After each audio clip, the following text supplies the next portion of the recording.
Sir, उनके मन की बात के कार्यक्रम में सबसे ज़्यादा, खास तौर पर ज़्यादातर जल संरक्षण, वाटर कंजर्वेशन, इन तमाम मुद्दों पर जोर भी दिया गया और उन पर बहुत चर्चा की गई। इसका कोई खास कारण है सर?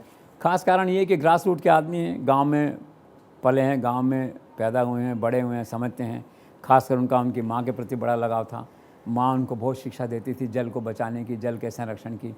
वो यही कहती थी जल है तो जीवन है।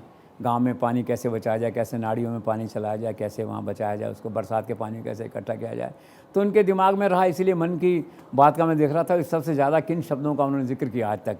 तो मैंने देखा कि 73 टाइम्स उन्होंने जल का जिक्र किया, भू संरक्षण का, इसका वाटर कंजर्वेशन का उन्होंने जिक्र किया।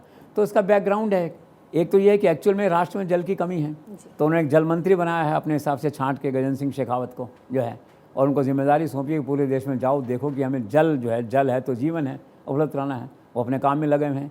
एक कैबिनेट मिनिस्टर उन्होंने इसी काम के लिए सौंपा और इतना बड़ा बजट उनको दिया और मैं भरोसे का आदमी को वहाँ पे ला के लगाया जो है। और एक गांव का, ये उसी की प्रेरणा है, जो उनका इतिहास है गांव का जो है। तो बेसिकली मैं समझता हूँ कि उनकी माताश्री का जो शिक्षा थी, इम्पैक्ट था, जो ब्रीफिंग्स थी उन दिनों की, उसका इम्पैक्ट है।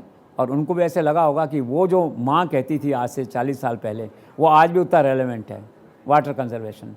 तो इस पर प्राथमिकता है, इस पर वो देते हैं, प्रेशर उसको देते हैं।